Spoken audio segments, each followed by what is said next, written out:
Le syndicat, il en est arrivé là, il demande qu'on vienne balayer devant sa porte. Ben, c'est eux qui doivent d'abord balayer devant leur porte.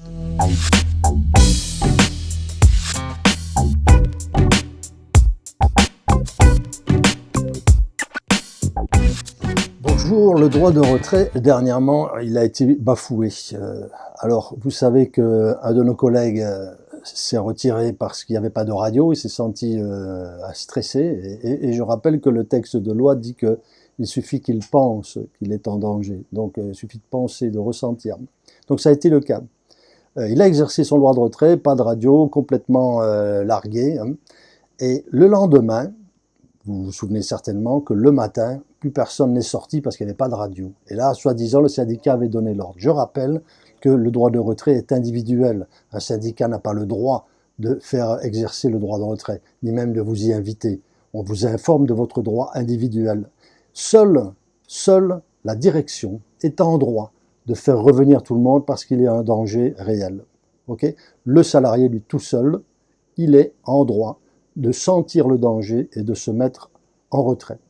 Je rappelle également que les collègues de Noctambus, qui ont eu une agression au couteau vers les 23h, 23h30, et qui n'ont réussi à joindre ni la BMI, ni la PM, ni la PN, se sont concertés et ont exercé leur droit de retrait pour la dernière rotation. Ils ont été convoqués et n'ont pas été soutenus par le syndicat. Donc ça, c'est absolument intolérable. On est en train de bafouer le dernier droit qui nous reste lorsque nous nous sentons en danger, celui de nous retirer. Que ce soit un danger physique ou un danger matériel. C'est votre droit. Vous devez l'exercer, sinon vous allez le perdre complètement. Donc le syndicat accepte qu'on soit en danger. Le syndicat accepte qu'on sorte sans la clim. Le syndicat maintenant accepte n'importe quoi et a reçu sa récompense puisqu'on a vu des promotions. Hein, c'est pas un secret pour personne. Donc des gens ont été promus, adjoints à directeur, en charge de ceci, de cela, partis en formation pour être futurs cuisiniers du 3e snack qui va ouvrir à Saint-Augustin. Donc voilà, le droit de retrait, je vous le rappelle, est individuel. En cas de danger, vous pouvez et vous devez prévenir le PC et vous devez à minima prévenir un délégué, qu'il soit de la CGT ou de l'UNSA. Quand vous avez fait ça, vous êtes parfaitement en règle et vous pouvez exercer votre droit de retrait.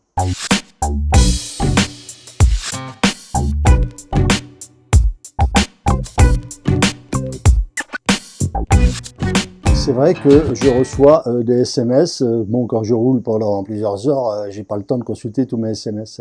Mais ce que je reproche, et lorsque je téléphone pour savoir quel est le conducteur agressé, on veut pas me le dire.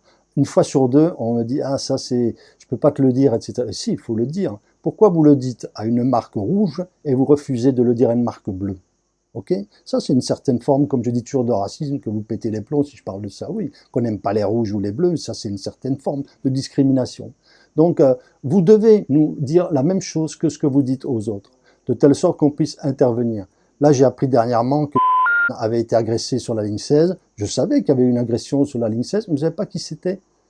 Et donc ça c'est intolérable. Donc donnez-nous la transparence, donnez-nous les mêmes informations, soyez professionnels jusqu'au bout, et je pense que tout ira bien à la fois pour vous et pour nous.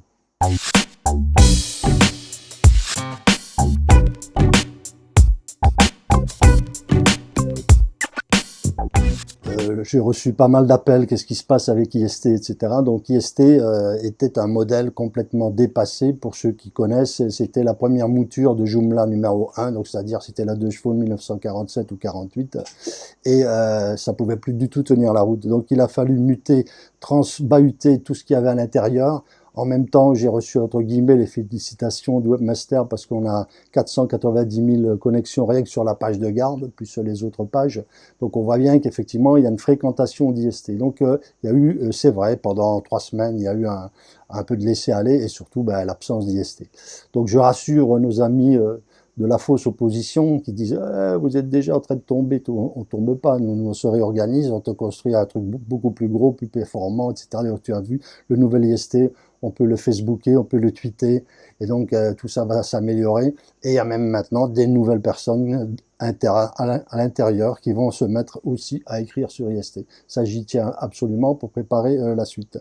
Et l'information est importante et capitale parce qu'on nous cache beaucoup trop de choses. Notamment, je parlais d'agression tout à l'heure, un chauffeur qui a été agressé ce matin sur la ligne 6. Voilà, donc ça c'est des choses importantes. Et comment on réagit face à ça? Ah ben il est soigné, il est chez lui, tout ça, c'est pas trop grave, ou il a mis des poids de suture, ou il a quelques griffures. On a vu les griffures, vous vous rappelez, je prends toujours le cas d'Éric Avon. Il va bien, il est chez lui, mais quand je vous ai mis la photo affichée, vous avez vu la tronche qu'il avait. Oh. Donc, entre ce qu'on nous dit tout va bien et la réalité, il y a quand même des kilomètres. Hein. Donc là, nous, ce qu'on veut, c'est la réalité. Nous, on est sur le terrain, on conduit, on est frappé, on est insulté. Et ça, on doit réagir et avoir plus de solidarité. Je rappelle pour le grand syndicat, roulez, il n'y a pas de clim, allez-y, il n'y a pas de radio, c'est pas grave, il n'y a pas de service de police le soir, c'est pas grave non plus. C'est très grave, il y a un laisser-aller très grave auprès des élus que vous avez mis en place. C'est vous qui les avez mis en place. Hein. On remercie les 155 qui ont voté pour nous. Mais nous, on est sur le terrain et comme je le dis à chaque fois, on se bat, on est avec vous et on souffre comme vous. Moi, j'ai roulé hier, j'avais un bus à moitié climatisé, mais je peux pas trop ouvrir ma gueule, sinon on dit, ouais, c'est des sards, ils râlent, bon. Mais on m'a appelé de la ligne 12 où il y avait des gens qui en pouvaient plus. Il y avait que 2 bus, il y avait presque pas de clim. Donc on voit bien qu'il y a un malaise. Et j'incrimine pas les services techniques, etc. J'incrimine le manque de moyens. Quand vous pensez, écoutez bien, qu'ils en sont à chercher des sous pour pouvoir envoyer les bulletins de salaire parce qu'il n'y a pas pour acheter les enveloppes, je pense que quand la direction dit on n'a pas de déficit, il faut quand même qu'elle m'explique si c'est vrai ou faux qu'on lui a demandé de faire 7,5 millions d'économies. Ça, c'est quand même la réalité. Donc, on est dans une économie qui va se faire sur le dos de qui? Ben, devinez 3 fois, avec la bénédiction du grand syndicat. Donc là, on voit qu'eux, ils placent leurs pions, ils arrivent à se repositionner plus ou moins bien. Mais la réalité, encore hier, hier dimanche, un gars qui est sur le tram, un CGTiste, qui me disait, Jean, je te respecte, je te le dis en face. Je dis, écoute, moi, ce que tu me dis, c'est... Vas-y.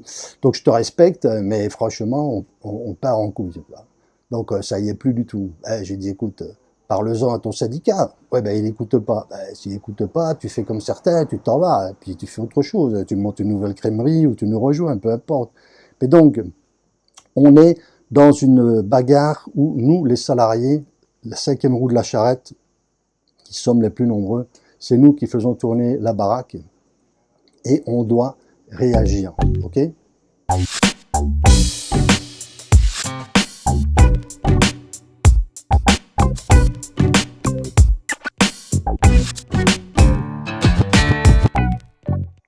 Ah, j'ai entendu effectivement parler de ça, oui. Je les appelle toujours les RTT, hein, les rois du toit terrasse. Encore qu'ils se cachent, ils n'osent plus se montrer. Avant, vous savez, ils étaient là à la balustrade, ils vous regardaient passer, ils faisaient coucou, faisaient les brochettes et tout. Bon.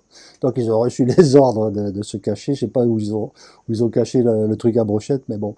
Donc oui, de demander à ce que le service de nettoyage vienne nettoyer leur terrasse, c'est quand même fort de café. Mais bon, c'est les rois fainéants, un peu. C'est comme ça, bon. Donc ils se croient tout permis, ils ont les voitures de service, hein, forcément, vous avez vu, hein, c'est les voitures du syndicat, du CE, etc. Toi tu payes, ils payent pas. Ça fonctionne comme ça. Et ils se croient chez eux, ils sont chez eux, hein, ça fait plus de 100 ans. Donc tu payes.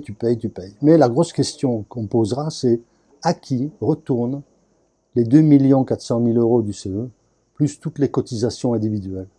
Qu'est-ce que toi, tu en retouches exactement? Moi je cotise. Je suis allé 2 fois chercher une place de cinéma avec un grand sourire. Fabienne m'a dit, il n'y en a plus. Donc je n'y monte même plus.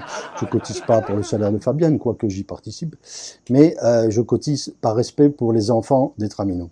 Voilà, c'est tout. Je cotise pas pour toute la bande qui se gave, qui paye pas les camionnettes pendant que les autres payent, et qu'il y a des trucs au black, etc. Bon, ça c'est leur soupe interne. Comme beaucoup pensent, c'est normal qu'ils se gavent un peu. Bon, moi personnellement, je trouve pas normal du tout. Vous voyez? Moi, je reste pur, droit, et c'est comme ça, c'est pas autrement. Donc, voilà. Mais le syndicat, il en est arrivé là, il se demande qu'on vienne balayer devant sa porte. Ben, c'est eux qui doivent d'abord balayer devant leur porte.